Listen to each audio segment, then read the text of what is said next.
नवाजुद्दीन सिद्दीकी जो कि किसी भी ऑब्जेक्टिव बंदे के लिए बॉलीवुड के one of the most talented actors होंगे। उनकी लास्ट मूवी कब आई थी ये याद भी नहीं है मुझे। आई गेस कुछ साल तो शायद हो गए हैं। As far as I know, हो सकता है कोई मूवी आई हो जो मेरे नज़रों से ना गुजरी हो। उनकी एक मूवी आई है कोस्टाओ। आई डोंट नो ये कैसा नाम है या किस ओरिजिन का नाम है। होपफुली मैं ऐसा ही प्रोनाउंस कर रहा हूँ। तो उस मूवी का एक टीज़र आया है, वो देखते हैं। 1500 kgs of gold. I still can't believe it. Sir अगर ये लैंडिंग हो गई ना तो it will the biggest landing in the history of independent India. Sir second time हुआ ये। जैसे डीआरआई फाइल करते हैं डीमेलो को इन्फॉर्मेशन पहुंच जाती है। अब जो गवर्नमेंट प्रोसीजर है उसका क्या कर सकते हैं? प्रोसीजर फॉलो करने के लिए ड्यूटी नहीं करता सर, क्रिमिनल को पकड़ने के लिए करता। Peter, our reputation is at stake. You have to think out of the box.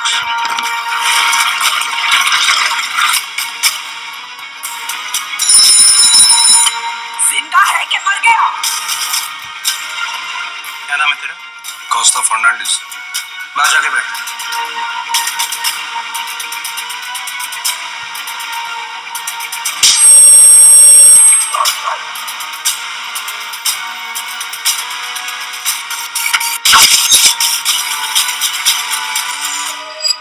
Okay, इनका नाम है कोस्टाओ। हमारी ओके। सोसाइटी में सबको चाहिए कि ऑफिसर ऑनेस्ट हो, ब्रेव हो, लेकिन अपने घर में नहीं, बाजू वाले घर में।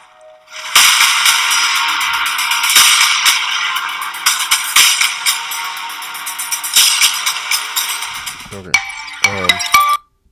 जी की मूवी है, आगे कुछ है? नहीं, बस जी का लोगो ही चल रहा है। एनीवे, आई डोंट नो, मैं पर्सनली ओके, जो सब्जेक्ट है मूवी का, सब्जेक्ट मैटर है, वो मुझे टू बी ऑनेस्ट बहुत बढ़िया लग रहा है। राइट कि कोई, I think if I am not wrong, ये ओके मैं रॉन्ग भी हो सकता हूँ, ऐसा लग रहा है कि शायद ये किसी ट्रू स्टोरी पे बेस्ड होगी। कोई रियल पर्सन पे। टोटली 100% फिक्शन नहीं लग रहा, क्योंकि नाम बड़ा स्पेसिफिक है। तो कस्टाओ तो हो सकता है कि आई मीन कोई गोवा के या कोई कैथलिक ऑफिसर होंगे साउथ इंडिया के। उनकी लाइफ स्टोरी पे शायद बेस्ड है। अगेन जो सब्जेक्ट मैटर है वो करप्शन का है, और कैसे जब एक एनवायरनमेंट ही करप्ट होता है तो उसमें एक ऑनेस्ट व्यक्ति भी करप्ट या तो हो जाता है या वो सरवाइव नहीं कर पाता।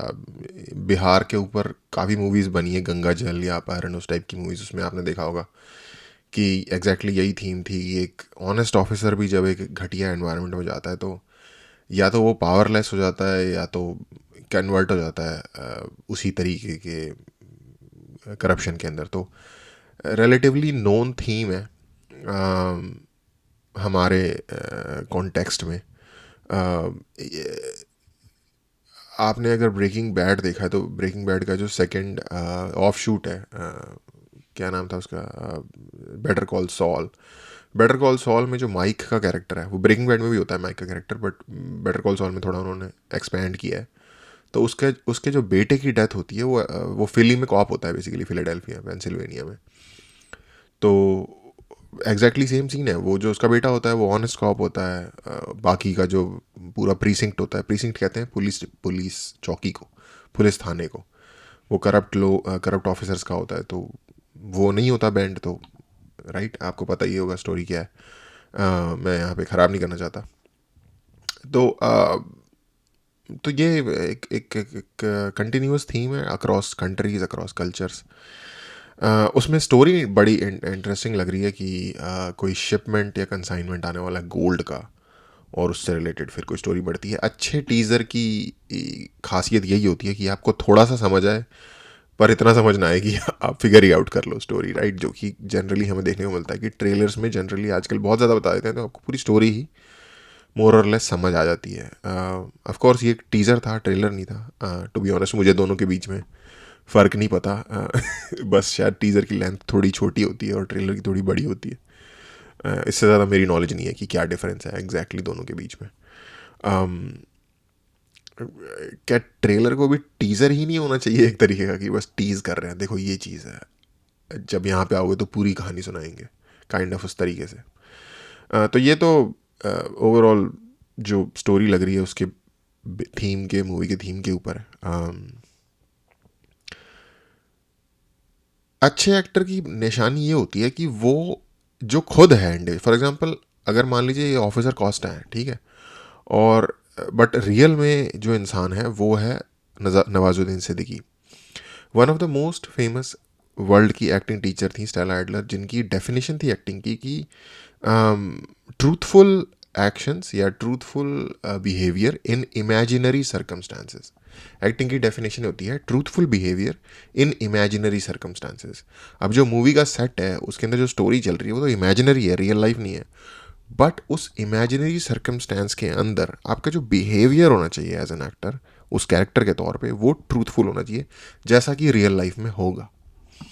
अब बाकी ग्रेट्स ने एक डिफरेंट डेफिनेशन दी होगी एक्टिंग की, बट मुझे ये पसंद है।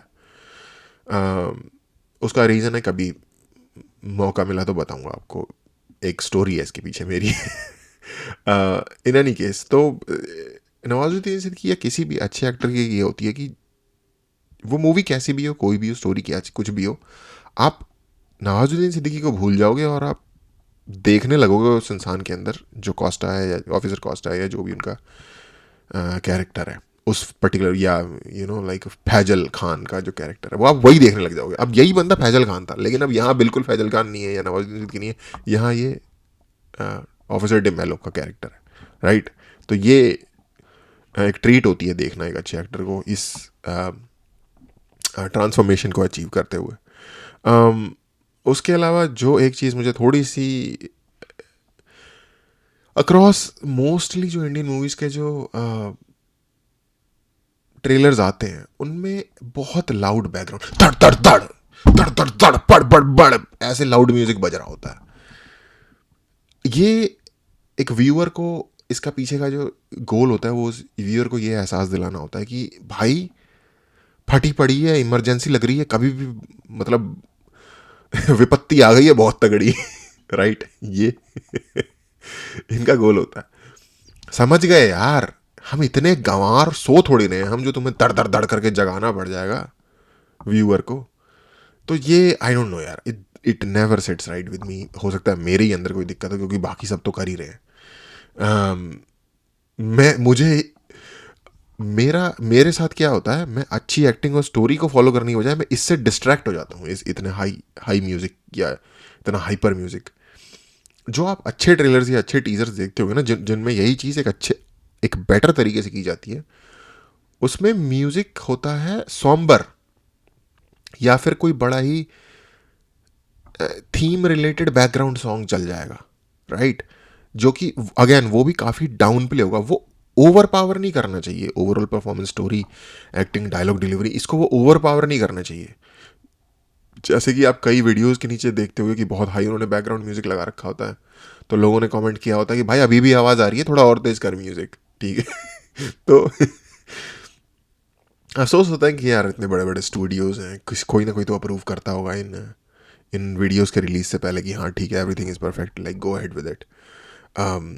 आई डोंट नो वो, तो उन लोगों के होपफुली कभी ध्यान में आ जाए ये बात। तो एक वो चीज़ ने मुझे थोड़ा ऑफ पुट किया, अदरवाइज ओवरऑल ठीक है। एक चीज़ और मुझे लग रही है कि कब कि आई डोंट नो, अगर आप एक इतना सटल एक्टर ले रहे हो जो कि डीप में जाके एक्टिंग करता है, तो अगर आपको बाकी के उसके लाइक अक्रॉस एक्टर लेने हैं तो क्या आपको वो भी थोड़ी कोशिश नहीं करनी चाहिए जो उसी डेप्थ के एक्टर हों? क्योंकि पता क्या होता है, जब एक एक्टर बहुत डेप्थ का है और दूसरा सामने वाला एक्टर लाइक सीरियल वाली एक्टिंग कर रहा है बेसिकली। बालाजी टेलीफिल्म के जो सीरियल होते हैं जिनमें धड़ धड़ धड़ धड़ धड़, उसमें भी वही म्यूजिक।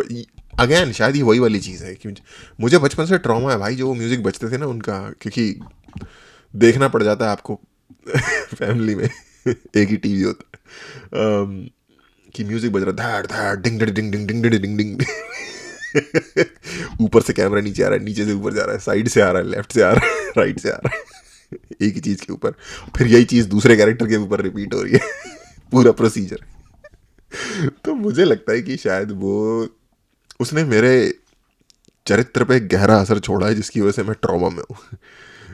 बेज्जू तने ट्रामा सेंटर मुझे भेजने की ज़रूरत है। तो वही वाला म्यूज़िक और वो वाली जो दूसरे कैरेक्टर्स की एक्टिंग है, वो थोड़ा आपको like they it pools you out of the story.